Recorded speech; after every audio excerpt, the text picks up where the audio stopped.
When I saw the riots in London about a year ago, that taught me that something else was going on.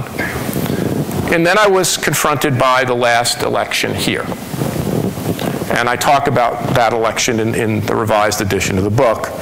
When Zara Matheson and Patrick Adler and the group of my colleagues and associates in the MPI mapped Toronto and mapped its class structure, what I saw right here, and we published the map in the Globe and Mail, it's on our website, was a city that was fundamentally divided by class. There was a purple T running through downtown, east and west, and up through the transit spine, with the creative class and knowledge workers clustered in the core, and the service workers and working class people put further out. Class has become, again, a fundamental line of division in our society.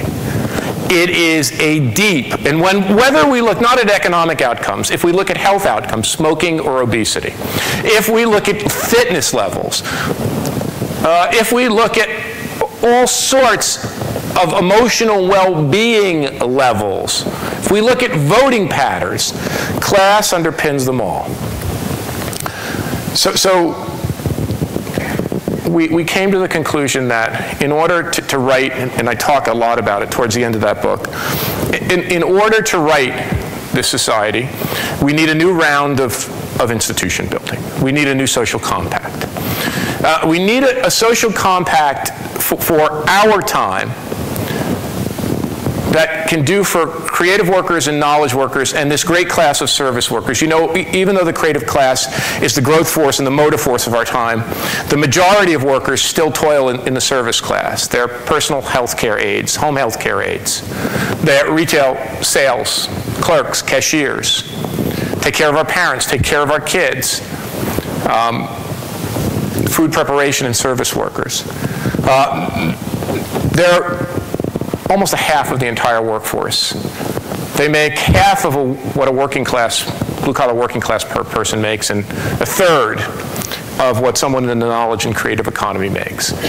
And one of the things the book says is we need a social compact which elevates their wages. Now, some of the newest research on this that we've been doing, but some of the newest research that's coming out of the MIT Sloan School, just published in the Harvard Business Review, suggests that when you improve the pay and working conditions of service workers, when you, in effect, creatify their work.